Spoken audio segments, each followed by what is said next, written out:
Andrea with Yarbrough's Antique Mall and Nairn's Floor to Ceiling, and today I'm going to show you how to get the chalk paint look using Benjamin Moore Aura Matte Paint and our own house brand of wax.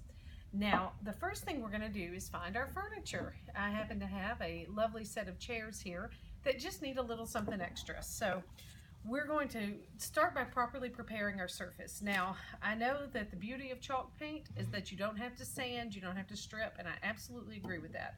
However, I have found through painting many pieces that the best thing to do is to lightly sand the piece before you get started.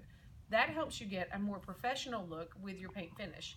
If you want to skip this step, skip this step. I won't find you and hunt you down and make you do it, but to get the best look, that's what I like to do. And when I say lightly sand, I mean lightly sand. It shouldn't take you but just a couple of minutes to do a piece.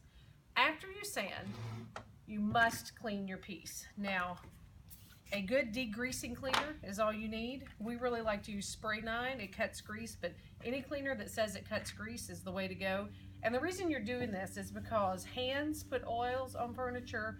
People use furniture polish, especially if you've bought a piece secondhand. You have no idea what was put on that piece of furniture. And cleaning it really well ensures that you won't have any bubbles or blisters in your paint. So after you get your piece cleaned and lightly sanded, if you choose, you're ready to do your painting. This piece has been sanded and cleaned and is ready to go.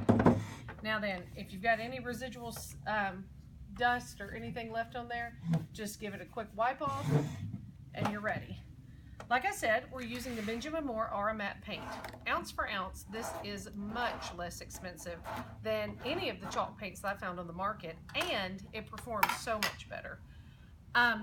My favorite part is you can have it tinted in any of Benjamin Moore's 4,000 colors, plus if you happen to like a Sherwin-Williams color, a Porter Paint color, any of the other ones, your Benjamin Moore store can tint it to those colors too, so you can really customize your look. You're not stuck with just 10 or 12, 15, 30 colors. You've got an entire rainbow of colors to choose from. The color we're using today is called Manchester Tan, and it's from Benjamin Moore's historic collection, and it's been a very popular color at our store. Now, you want to load the end of your brush very lightly, and then you're just going to start painting. The paint is a good, thick, heavy paint. It is zero VOC, no odors. You can easily do this indoors. You don't have to go outside. You don't have to go to the garage. But you're just going to put a thin coat of paint on. You don't want it thick. You don't want drips. You don't want runs.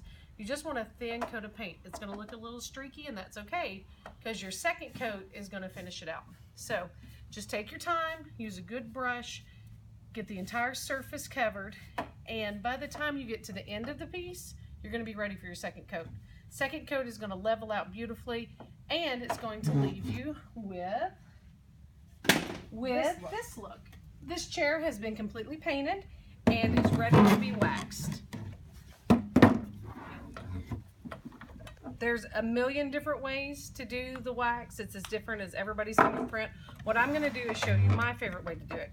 I'm using an inexpensive chip brush. I'm using our house brand of wax, and I just brush it on. I kind of try to go with what I assume is the natural grain of the wood. You know, if the piece goes up and down, I go up and down, but really, you don't have to be careful with it. Just get it on there. The longer you leave it on there, the darker your finish is going to be. Now, I prefer a lighter finish. Not everybody does.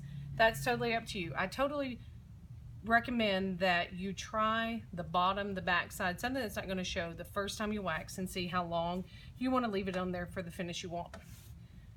When it's set on there long enough, you start buffing. I'm using a piece of an old t-shirt, and all I do is lightly buff it until I get the finish I want. Easy as that. So when you're done, this is what you will have. You have a beautiful piece that has been given an antique patina, lots of detail in the crevices, all for a fraction of the cost of some of the high-end chalk paints, and honestly a lot easier to use. So here's our before, and there's the after. It's quite a remarkable difference. Visit us online at painttoplants.com, or you can call us in store 731-660-0034. Again, this is Andrea with Nairn's Floor to Ceiling and Yarbrough's Antique Mall. See you next time.